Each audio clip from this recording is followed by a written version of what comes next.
Hello students, today we're going to start with the poem section for class 12th. So we're going to start with the poem called Aunt Jennifer's Tiger. तो हम सबसे पहले देखेंगे हमारी जो poet हैं उनके बारे में थोड़ा इंट्रोडक्शन देख लेते हैं. Adrienne Rich is the poet of the poem and she was born in Baltimore Maryland USA के अंदर. She is widely known for involvement in contemporary women's movement as a poet and theorist. She has published 19 volumes of poetry. तो उनका mostly involvement के बारे में जाने जाती है वो किस किस के साथ, कंटेम्प्रेरी विमेंस मूवमेंट के साथ as a poet and theorist.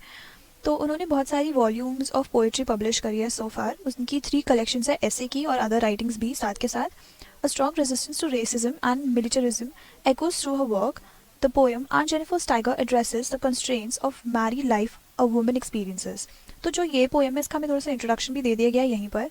It says that जो Aunt Jennifer's Tiger ये पोएम जो है इसमें एड्रेस क्या किया गया है, कंस्ट्रेंट्स को, मतलब जो बंदिशें होती हैं एक मैरिड लाइफ में एक वुमेन के ऊपर जो होती है बंदिशें जो वो एक्सपीरियंसेस करती है उन सब के बारे में यहाँ पे लिखा हुआ है. अदर देन दैट जो एड्रियन रिच थी वो बहुत ही एक जानी मानी एसेइस्ट थी और रैडिकल फेमिनिस्ट थी. रैडिकल फेमिनिस्ट बेसिकली उनका आइडिया ये होता है कि जितने भी सोसाइटी है वो बहुत ही पेट्रियार्कल सोसाइटी है एंड सब कुछ उन्हीं के लाइक जो मेन होते हैं वो अप्रेस करते हैं विमेन को हर जगह in every part of the society. So that is what the idea is of radical feminist. साथ के साथ let's see about the poet कि उनके बारे में थोड़ा और इन्फॉर्मेशन है कि वो एक बहुत ही जानी मानी एसेइस्ट थी और रैडिकल फेमिनिस्ट वो तो हमने देख लिया. अदर देन दैट उन्होंने बहुत ज़्यादा इन्फ्लुएंशियल पोएम्स लिखी है सो फार जिसने she is brought about a movement as a poet and a theorist. तो अपने पोएम्स के थ्रू उन्होंने बहुत ही स्ट्रॉन्ग रेजिस्टेंस दिखाया किसके टुवर्ड्स, रेसिज्म और मिलिटरिज्म के टुवर्ड्स अपने वर्क के थ्रू. अब हम पोएम का आउटलाइन देखते हैं. जो आंट जेनिफर्स टाइगर जो ये पोएम है वो एड्रेस कौन से इशू को करती है. It addresses the issue of male dominance. कि हम देखते हैं कि हर घर में जो मेल पर्सन होता है, जो भी मेल होता है वही हेड माना जाता है और जो वो बोलते हैं वही जाता है. Like that what ever he decides goes. उसके अलावा कोई और कुछ बोलेगा तो उसको कोई कंसिडर नहीं करेगा. That is how it use to be during the 1929 and still it somehow prevails. थोड़ा बहुत कहीं कहीं पर अभी भी ऐसा है कि लोग अभी भी इसी आइडियोलॉजी को लेके चलते हैं. So the poem brings out the struggles and conflicts of a women. तो एक हर एक औरत को जिस तरह की स्ट्रगल और कॉन्फ्लिक्ट्स को लेके चलना पड़ता है, उनको झेलना पड़ता है, उन सब चीज़ों के बारे में इस पोएम में बात होती है. कि जो ये मेल शॉविनिस्टिक सोसाइटी होती है, शॉविनिस्टिक इज़ ऑल्सो इन अ वे कि पेट्रियार्कल सोसाइटी का ही मीनिंग हो गया वो किसी तरह. शॉविनिस्टिक मतलब कि मेल के टुवर्ड्स ज़्यादा इंक्लाइंड होना, कि उनको ज़्यादा प्रेफरेंस देना, उनको ज़्यादा रिस्पेक्ट करना, उनको ज़्यादा प्रेफरेंस देना हर चीज़ में, लाइक सोसाइटी में इन टर्म्स ऑफ रिस्पेक्ट ऑल्सो. तो जहाँ पे मेल को ज़्यादा प्रेफर किया जाता है हर एक चीज़ के लिए, that is male chauvinistic society. Aunt Jennifer the protagonist, जो हमारे इस पूरे पोएम की प्रोटैगनिस्ट है जिनका नाम है आंट जेनिफर, वो एक सिंबल है विमेन का. मतलब जो ऑल ओवर द वर्ल्ड जितनी भी औरतें हैं पूरी दुनिया में उन सब का सिंबल है वो इन अ वे. क्योंकि मोस्ट ऑफ देम, सबके सब जितनी भी औरतें हैं कहीं ना कहीं ऑप्रेस हो रही है, मतलब उनको कहीं ना कहीं वो दबाव उनके ऊपर पड़ रहा है, वो विक्टिम्स है ऑपरेशन की इन अ पेट्रियार्कल सोसाइटी. तो I will write the words here, these are the important words जो आप अगर एग्जाम्स में लिखते हैं तो फिर it will be good for you. Patriarchal society. Patriarchal society होता है जिसमें मेन को हर जगह ज़्यादा प्रेफर किया जाता है in terms of respect and everything. For example there is a job and a woman applies and a man applies, तो obviously the man will get the preference over the woman. So this is how we can see patriarchal society, जिस तरह से हमेशा main को ज़्यादा preference दिया जाता है. दस the poem illustrates the poets feminist concerns. साथ के साथ जो पोएट है हमारी, जो पोएट है एड्रियन रिच, उनके जो फेमिनिस्ट कंसर्न्स है कि किस तरह से वो चेंज लाना चाहती है, क्या क्या विमेन को बेटर अपॉर्चुनिटीज़ मिलनी चाहिए, ऑल ऑफ दैट यहाँ पे कवर अप होगा थोड़ा बहुत. So let's just start with the poem. But before you read, what is the title of the poem suggest to you. Are you reminded of other poems on tigers. तो इसमें पूछा जा रहा है कि जो टाइटल है हमारी पोएम का वो आपको क्या सजेस्ट करता है, क्या सोच सकते हो आपकी इसमें क्या लिखा गया होगा, किस तरह की पोएम होगी, और साथ के साथ क्या हमें और कोई पोएम याद आ रही है सिंस इसमें टाइगर्स मैंशनड है.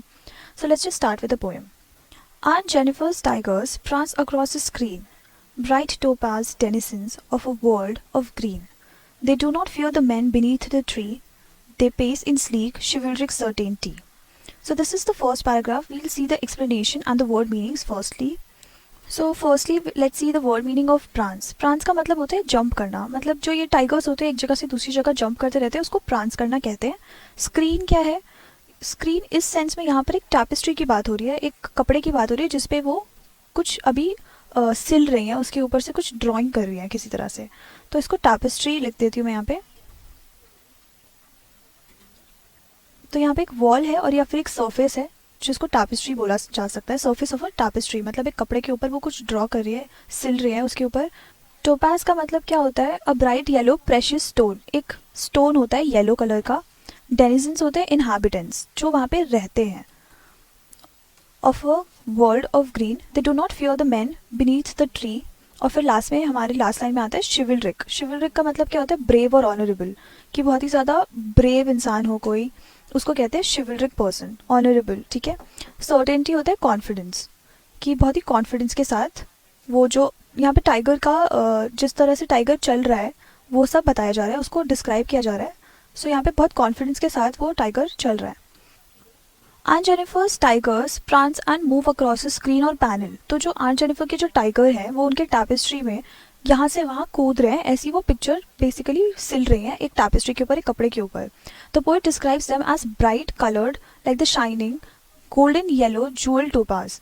तो जो उनका कपड़ा है उसके ऊपर वो कौन से धागे से सिल रही है, उसका जो कलर है वो बिल्कुल ब्राइट येलो गोल्डनिश कलर का है। तो वो बहुत ही ज़्यादा सुंदर लग रहा है, बहुत ही ज़्यादा। टोपाज का मतलब क्या था? प्रेशियस स्टोन, जो येलो कलर का एक प्रेशियस स्टोन होता है उसकी जैसे चमक रहा था, तो वो कुछ टोपाज जैसा दिख रहा था। डेनिजन्स है कि इनहैबिटेंट्स, वो ऐसा लग रहा था कि वो वहीं पर रहते हैं।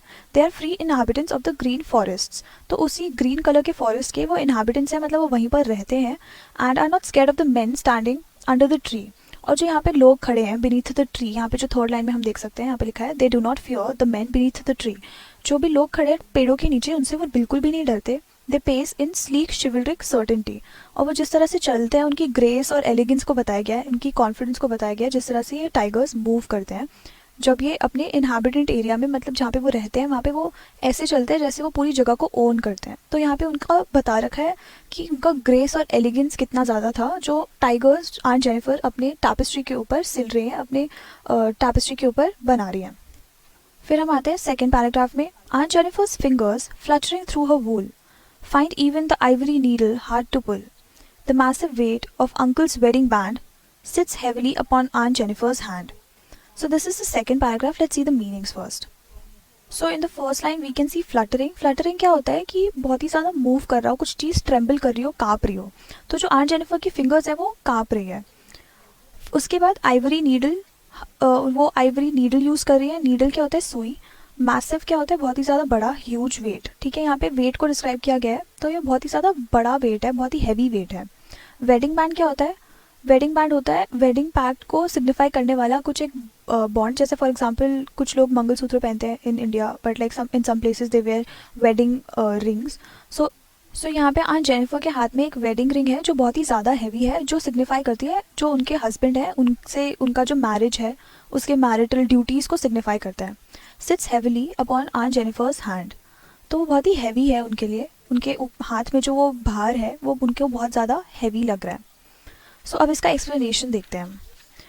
तो सेकंड स्टैंजा में हम बहुत ही देख सकते हैं कि जो आंट जेनिफर है वो बहुत ही ब्यूटीफुली कुछ वूल के थ्रू बना रही है, ड्रॉ कर रही है। She is sewing something. So वो यूज़ क्या कर रही है, इसमें हम देख सकते हैं कि उन्होंने वूल का यूज़ किया है, मतलब ऊन यूज़ किया है। पर उनको बहुत ही ज़्यादा मुश्किल हो रही है आइवरी नीडल को पुल करने के लिए। ऐसा क्यों है? क्योंकि उनके हाथ में बहुत ही ज़्यादा हैवी वेट है। ऐसा नहीं है कि जो वूल है उसका वेट बहुत ज़्यादा है, उनको अंदर से इतना ज़्यादा टॉर्चर्ड फील हो रहा है, टेरराइज्ड फील हो रहा है कि वो वूल का भी वेट कैरी नहीं कर पा रही। The uncle's wedding band seems heavy on a hand. उनकी जो उंगलियां है वो फ्लटर कर रही है, मतलब कांप रही है डर के मारे, क्योंकि वो इतना ज़्यादा टेरराइज्ड है, डरी हुई है और टॉर्चर्ड है उनके हस्बैंड से, जो हम जहाँ पे रेफ़र करा जा रहा है उनको अंकल से। और उनके हाथ में जो वेडिंग रिंग है वो उनको इतनी ज़्यादा हैवी लग रही है कि वो सिल भी नहीं पा रही आराम से। और ये सजेस्ट क्या करता है, ये सिग्निफाई क्या कर रहा है कि उनकी जो मैरिटल रिस्पॉन्सिबिलिटीज़ है उनसे वो बहुत ज़्यादा बर्डन फील कर रहे हैं, बहुत ही ज़्यादा उनके ऊपर प्रभाव पड़ रहा है कि वो उनको झेल नहीं पा रही, वो बहुत ही ज़्यादा टॉर्चर्ड फील कर रहे हैं। So let's move on to the third paragraph. When aunt is dead, her terrified hands will lie, still ringed with ordeals she was mastered by. The tigers in the panel that she made will go on prancing, proud and unafraid. तो इसमें हम word meanings देख लेते हैं। Firstly कि first line में terrified का मतलब होता है बहुत ज़्यादा डर जाना, उसके बाद रिंग्ड का मतलब होता है कन्फाइंड और टाइड अप, कि मतलब किसी चीज़ से बंधे हुए होना। और डील्स होता है painful experiences. I right it here, painful experiences. She was mastered bye, mastered का मतलब क्या होता है, controlled. The tigers in the panel that she made, panel क्या है, वो फ्लैट बोर्ड है जिसके ऊपर वो सिल रही थी, उसमें डिज़ाइन बना रही थी। And she made will go on prancing proud and unafraid. तो ये हो गई मीनिंग्स हमारे। उसके बाद हम एक्सप्लेनेशन देखते हैं। तो एक्सप्लेनेशन ये है कि जो फाइनल स्टैंजा है उसमें हमको सैड ट्रूथ दिख रहा है, फाइनली रिवील हो रहा है कि सच्चाई क्या है। जो पोएट है वो बोलती है कि इवन जब जो आंट जेनिफर है उनकी डेथ आ जाएगी, वो मर जाएंगी, तब भी आंट जेनिफर उस ट्रॉमा में से निकल नहीं पाएंगी। जो ट्रॉमा उन्होंने झेला है वो तब भी उनके साथ ही रह जाएगा, उसी के साथ ख़त्म हो जाएगा, जो भी उन्होंने अपनी पूरी लाइफ टाइम में देखा है। उनकी जो स्टोरी होगी लाइफ की, वो होगी सीरीज ऑफ ऑर्डियल्स एंड ऑपरेशन। ऑर्डियल्स क्या होता है, पेनफुल एक्सपीरियंसेस। तो उनकी जब लाइफ के बारे में कोई बात करेगा तो वो बस ये बता पाएगा कि उनकी लाइफ बहुत पेनफुल थी, उन्होंने बहुत ऑपरेशन झेला। तो यही सब रह जाएगा, उनकी लाइफ इतनी सी ही बन जाएगी कि इन्हीं सब चीज़ों के अंदर अंदर ही रह जाएगी। However the tigers created by her will be eternal. पर साथ के साथ जो टाइगर्स उन्होंने बनाए हैं अपने पैनल पे, वो जो ड्रॉ कर रही है वो इटर्नल है, मतलब वो फॉरएवर रहेंगे, उनको कोई गायब नहीं कर सकता, ख़त्म नहीं कर सकता। इटर्नल मतलब फॉरएवर लिविंग। जो टाइगर्स वो ड्रॉ कर रही है वो हमेशा इटर्नल रहेंगे। They will always be proud and unafraid. तो जो उनके टाइगर्स हैं वो हमेशा ही प्राउड रहेंगे और साथ के साथ अनअफ्रेड रहेंगे, अनलाइक आंट जेनिफर। तो यहाँ पे हम कॉन्ट्रास्ट भी देख सकते हैं। Here we get a glimpse of an oft quoted conventional theme in poetry that art endures beyond human life। तो हमें यहाँ पे दिखता है कि जो आर्ट होता है वो ह्यूमन लाइफ के बाद भी जी सकता है। तो हमें बहुत ही कन्वेंशनल थीम देखने को मिल रहा है। कन्वेंशनल मतलब जो हमेशा हम देख पाते हैं, कुछ नई चीज़ नहीं, बट देन साथ के साथ बहुत ही इंपॉर्टेंट चीज़ देख सकते हैं हम, कि जो आर्ट होती है वो एंड्योर करती है ह्यूमन लाइफ के बाद भी, मतलब it stage on. Perhaps the poet wants to say that the women themselves are creating these tigers। तो पोइट कहना चाह रहे हैं कि ऐसा भी हो सकता है कि जो औरतें हैं वो खुद ही ये टाइगर्स क्रिएट कर रही हैं। उन लोगों को क्या करना चाहिए, जो शैकल्स है उन सबको तोड़ना चाहिए इन टाइगर्स की तरह बिल्कुल, और अनअफ्रेड रहना चाहिए, मतलब निडर होना चाहिए बिल्कुल।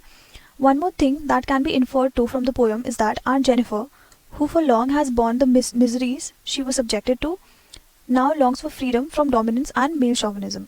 तो इसमें एक और चीज़ हम समझ सकते हैं इस पूरी पोएम से, कि हमें यहाँ पे ऐसा भी इन्फर करा जा सकता है। इन्फर करने का मतलब होता है कि हमें एहसास दिलाया जा सकता है कि जो आंट जेनिफर है बाकी सारी औरतों की तरह अपने मिजरीज वगैरह जो उनको सब्जेक्ट किया है अभी तक सोफार, लाइक उन्होंने जो चीज़ें झेली हैं उन सब से वो निकलना चाहती है और फ्री होना चाहती है मेल डोमिनेंस से और मेल शॉविनिज्म से।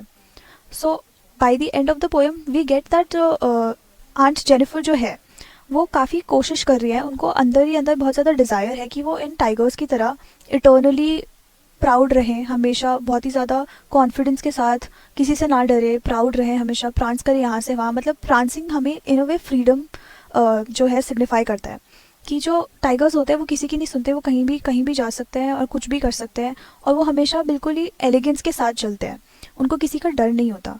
सो Aunt Jennifer wants to be like the tigers, but then उनको बहुत ही ज़्यादा ऑपरेशन वगैरह की वजह से वो टॉर्चर्ड है और टेरिफाइड है कि वो अपने हस्बैंड को फेस कर पाए और उनके अगेंस्ट जा पाए। और उनकी जो पूरी लाइफ है इन अ वे सिर्फ उधर तक ही रह जाएगी कि उन्होंने पूरी लाइफ में सिर्फ ऑपरेशन झेला है और मिजरीज झेली है और डील्स को फेस किया है, जो होते हैं पेनफुल एक्सपीरियंसेस। यहाँ पे मेन चीज़ हम ये देख सकते हैं कि इस पूरे पोएम में बोला गया आंट जेनिफर्स टाइगर्स। तो हमें why did the poet pick this particular title of the poem, वो ऐसा इसलिए है क्योंकि उनकी जो क्रिएशन है रिप्रेजेंट करती है उनकी खुद की हिडन एस्पिरेशंस को। और जैसे इनिशियली हमने देखा था, जहाँ यहाँ पे बहुत ज़्यादा डिस्क्राइब किया हुआ है कि denizens of a world of green, जो यहाँ पे वर्ड डेनिजन्स है और शिवलरिक है, वो हमें क्या बेटर अंडरस्टैंडिंग देता है कि जो हमारे ऑक्यूपेंट्स हैं, जो हमारे टाइगर्स हैं, जो डेनिजन्स मतलब होते हैं जो वहीं के रहने वाले इनहैबिटेंट्स, वो ऐसे चलते हैं जैसे वो बहुत ही ज़्यादा फियरलेस हो, ऑनरेबल हो और ब्रेव हो। तो यहाँ पे टाइगर्स को किसी तरह से डिस्क्राइब किया जा रहा है कि वो अपनी टेरिटरी में ऐसे चलते हैं जैसे वो बहुत ही ज़्यादा पॉजेसिव हैं उसकी चीज़, अपनी चीज़ों को लेके, और वो किसी से नहीं डरते और अपने आप को सुपीरियर रिगार्ड करते हैं बाकी लोगों से कंपेयर करने पर। सो जो आंट जेनिफर है वो खुद भी ऐसा करना चाहती है, उनके दिल में ये एस्पिरेशन है, but then she is very tortured and traumatized. So now let's find out the poetic devices which are used in this particular poem. First is alliteration, वो हम यहाँ पे देख सकते हैं, जैसे फ्लटरिंग फिंगर्स, यहाँ पे देख रहे हैं हम एफ यूज़ हो रहा है 2 बार, तो यहाँ पे अलिटरेशन के साउंड्स बार बार ही एक पर्टिकुलर साउंड रिपीट हो रहा है। सो फ्लटरिंग फिंगर्स में हम देख सकते हैं alliteration. And again we can see it around prancing proud, तो जो इधर भी हम देख सकते हैं 2 बारी यूज़ हुआ है पी। सो यहाँ पे हमारा फर्स्ट पोएटिक डिवाइस होगा अलिटरेशन। फिर उसके बाद सेकेंड वी हैव सिम्बलिज्म, कि हम यहाँ पे देख सकते हैं कि सिम्बलाइज किया हुआ है। First I just write it symbolism. So we can see कि जैसे वेडिंग बैंड के बारे में बताया गया है, तो उसको सिम्बलाइज किस चीज़ से किया हुआ है कि अनहैप्पी मैरिज में है, जो आंट जेनिफर है वो अनहैप्पी मैरिज में है। And at the same time जो टाइगर्स हैं वो अनटेम्ड फ्री स्पिरिट का सिंबल है इन अ वे, कि जो आंट जेनिफर है उनको उन टाइगर्स की तरह बनना है, क्योंकि वो टाइगर्स क्या रिप्रेजेंट करते हैं, फ्री स्पिरिट, जो किसी के भी सामने टेम नहीं होंगे, मतलब कोई भी उनको सिखा नहीं सकता, उनको टेम नहीं कर सकता। फिर थर्ड इज़ हाइपरबोले।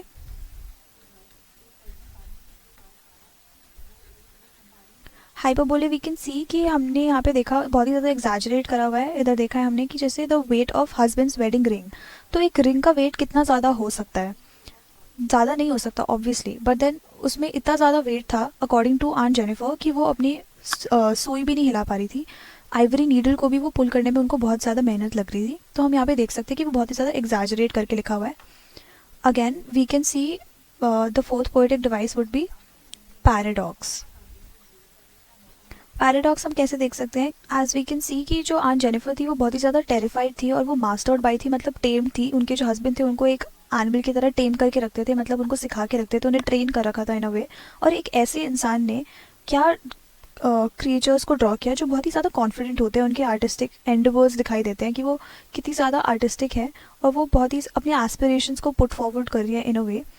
और साथ के साथ फ्लटरिंग फिंगर्स कुछ ऐसी चीज़ प्रोड्यूस कर रहे हैं जो सर्टेन हो, as we can see here कि certainty, chivalric certainty, we can see it's written here certainty। तो यहाँ पे fluttering और certainty is also very opposite, और वो एक साथ यूज़ किया हुआ है। ये दोनों चीज़ें एक साथ यूजुअली नहीं जाती बट यूज़ करी हुई है। लाइक अगर आर्टिस्ट की फिंगर्स ही ऐसे फ्लटर कर रहे हैं तो वो कुछ भी सर्टेन कैसे बना सकते हैं, this is hard to believe and this is very contrasting. So we can see paradox here. So we've seen on the literary devices and this is it for the chapter. Thank you.